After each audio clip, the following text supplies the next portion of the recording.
What happens when one of Hollywood's biggest stars walks onto a morning show set and refuses to play by the rules? When the carefully scripted questions get thrown out the window and a simple interview turns into something nobody saw coming. That's exactly what went down when Tom Cruise sat across from Michael Strahan on Good Morning America. And what started as a promotional appearance quickly became one of the most intense moments in morning television history. Before we get into this, make sure you hit that subscribe button and drop a comment below telling me what you think about celebrities standing their ground in interviews. Now let's dive into what really happened. The interview started normally enough. Tom Cruise walked onto the set with his usual energy, that trademark smile lighting up the studio. Michael Strahan greeted him warmly, the two shaking hands as the cameras rolled. The audience applauded. Everything seemed standard. Cruise was there to talk about his latest action film. Strahan settled into his chair, cards in hand, ready to guide the conversation. "Tom, great to have you here," Strahan opened. "Let's talk about this new film. You're doing your own stunts again. I hear you hung off the side of a plane at 40,000 feet.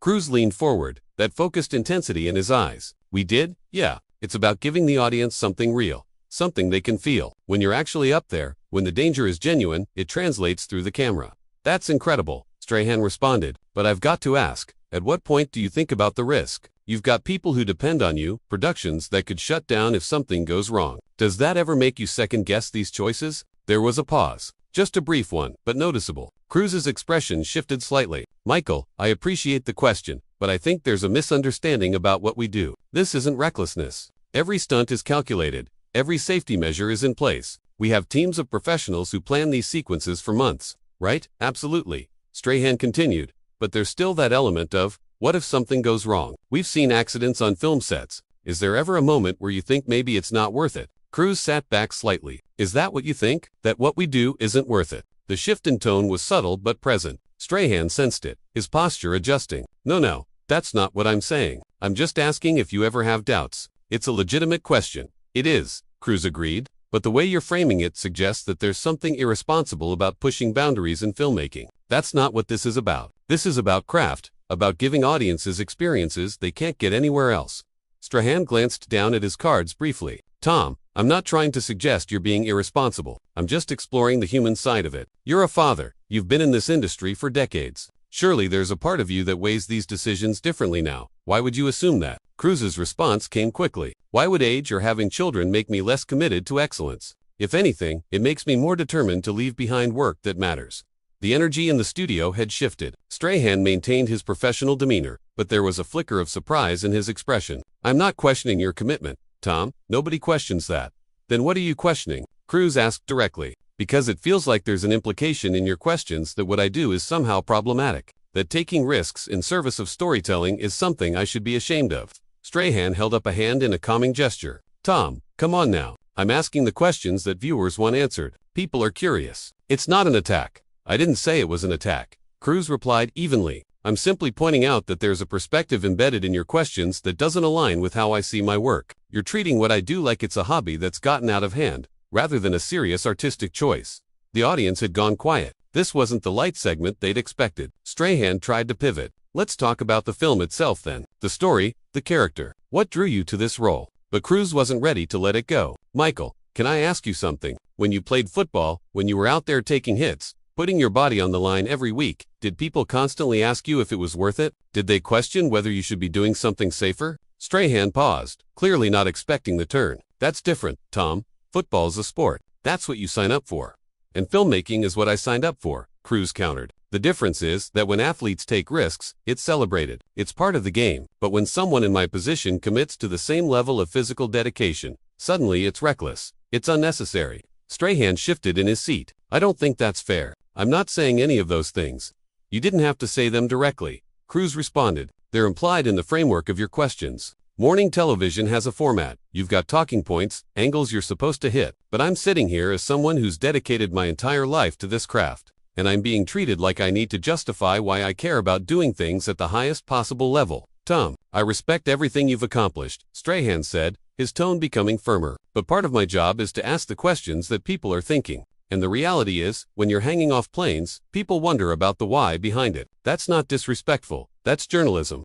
Cruise leaned forward, his gaze steady. "Is it journalism, or is it sensationalism? Because there's a difference between genuinely exploring someone's artistic choices and turning their commitment into a spectacle. that you can pick apart for entertainment. The tension was palpable now. Strahan's co-hosts looked uncertain about whether to intervene. Strahan took a breath, weighing his next words carefully. I'm going to push back on that a little bit, Strahan said. We invited you here to talk about your film, to give you a platform to share your work with millions of viewers. That's not exploitation. That's opportunity. And if the questions are tougher than you'd like, well, that's part of being in the public eye. Tougher questions are fine. Cruz replied, I welcome tough questions. What I don't welcome is the underlying assumption that what I do needs to be defended, that passion and dedication are somehow character flaws rather than strengths. Strahan nodded slowly. All right, I hear you. But you've got to understand. From where I'm sitting, I'm trying to have a conversation that's interesting and relevant. If that means asking questions that challenge you a little bit, that's part of the dynamic. Challenge me about the work, Cruz said. Challenge me about the story we're telling,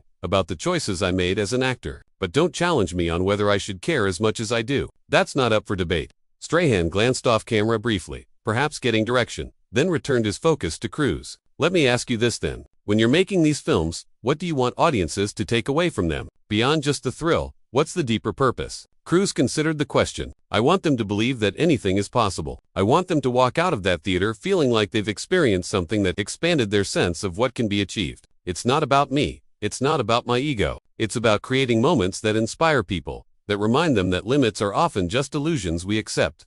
That's a beautiful sentiment, Strahan acknowledged. But you can see how, from an outside perspective, the focus tends to be on you, on Tom Cruise, the daredevil. Rather than on those deeper themes, I can see how the media chooses to frame it that way. Cruz responded, the edge returning to his voice. But that doesn't mean I have to accept that framing or participate in perpetuating it. You have a choice in how you conduct this interview, just like I have a choice in how I respond. Strahan's jaw tightened slightly. Are you saying I'm doing my job wrong? I'm saying that maybe the job, as it's currently defined, is part of the problem, Cruz said plainly.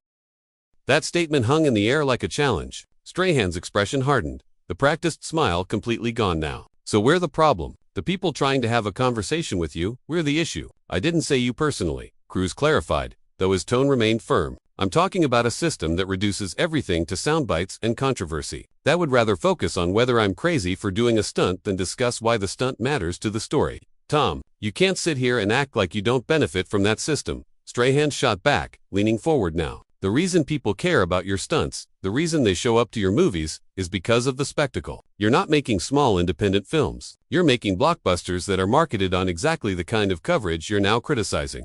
Cruz didn't flinch. There's a difference between marketing a film and having my artistic choices questioned as if they're symptoms of something wrong with me. You can promote the spectacle without implying that the person creating it is unhinged.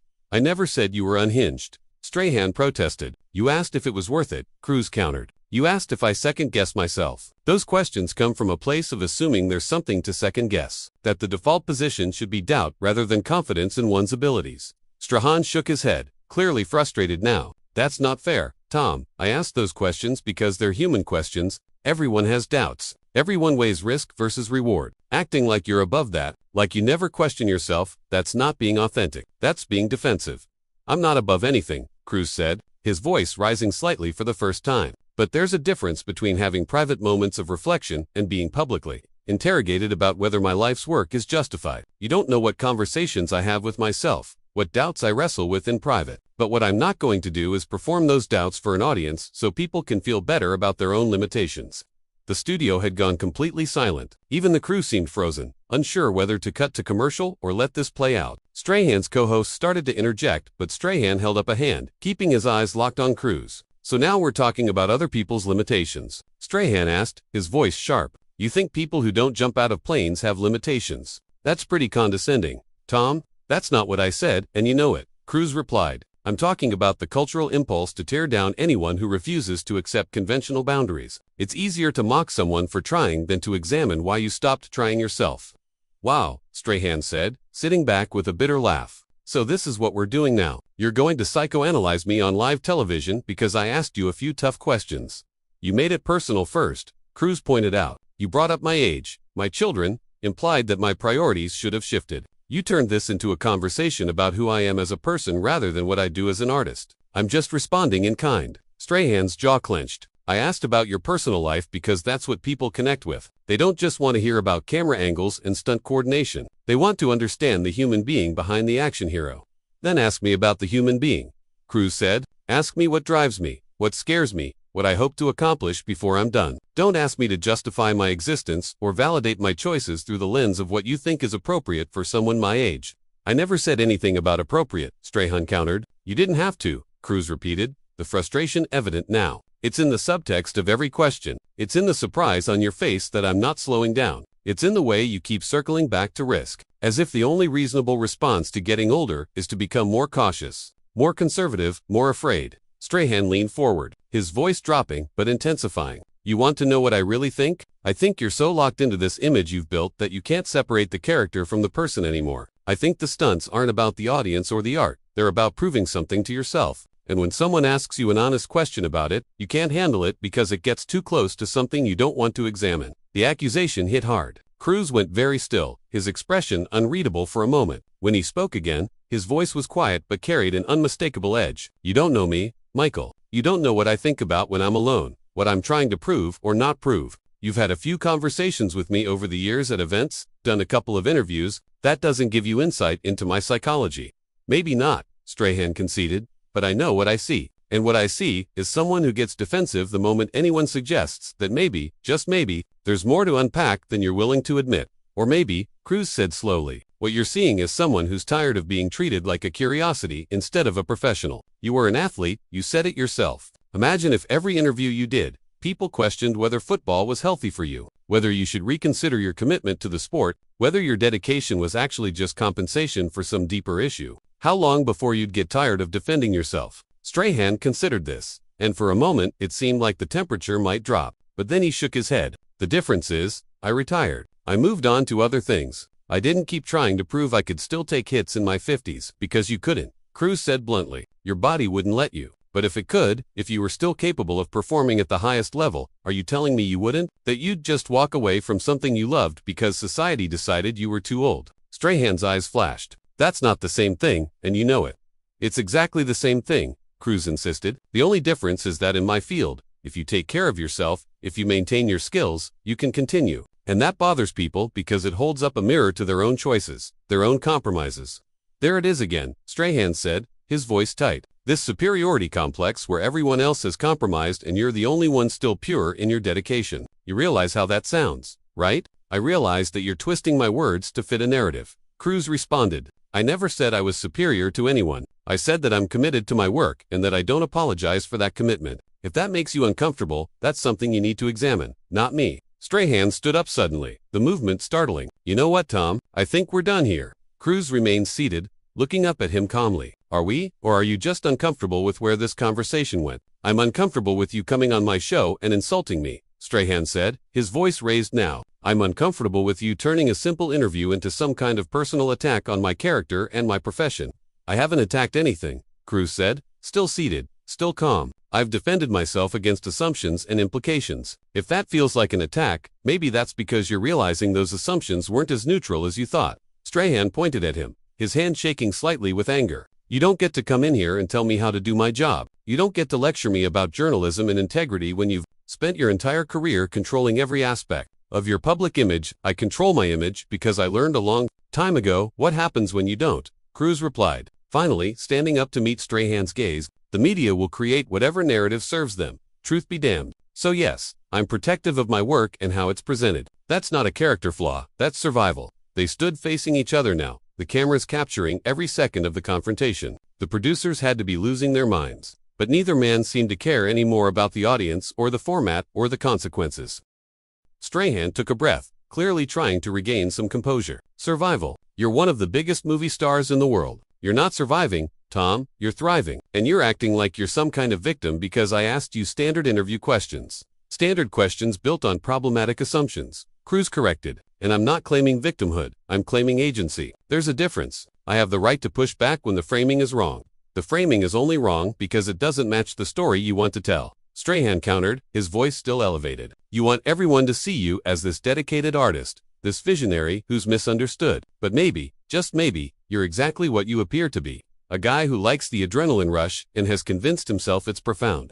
Cruz's eyes narrowed. And maybe you're exactly what you appear to be, someone who traded in their passion for a paycheck and now sits in judgment of people who didn't make that choice. The words landed like a slap. Strahan's face registered shock, then anger, then something closer to hurt. You're way out of line. Am I? Cruz asked, not backing down. You've been out of line this entire interview, making assumptions about my motivations, my mental state, my parenting. But now that I return the favor, suddenly there are boundaries. Strahan's co-host finally stood up, trying to step between them. Guys, maybe we should take a breath here. We can go to commercial and regroup. No, Strahan said firmly, not taking his eyes off Cruz. We're going to finish this conversation. Tom wants to have it out. Let's have it out. Cruz nodded slowly. Fine, say what you really want to say.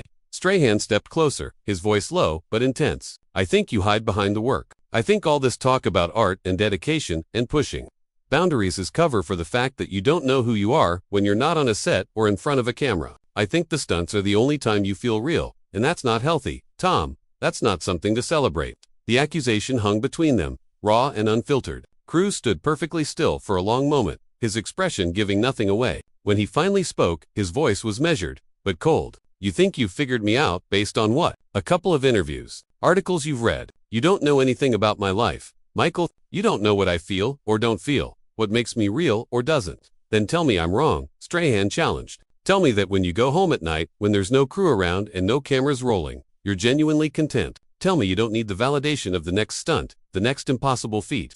Cruz's jaw tightened. What I need or don't need isn't your concern, and it's certainly not something I'm going to dissect for your entertainment or your audiences.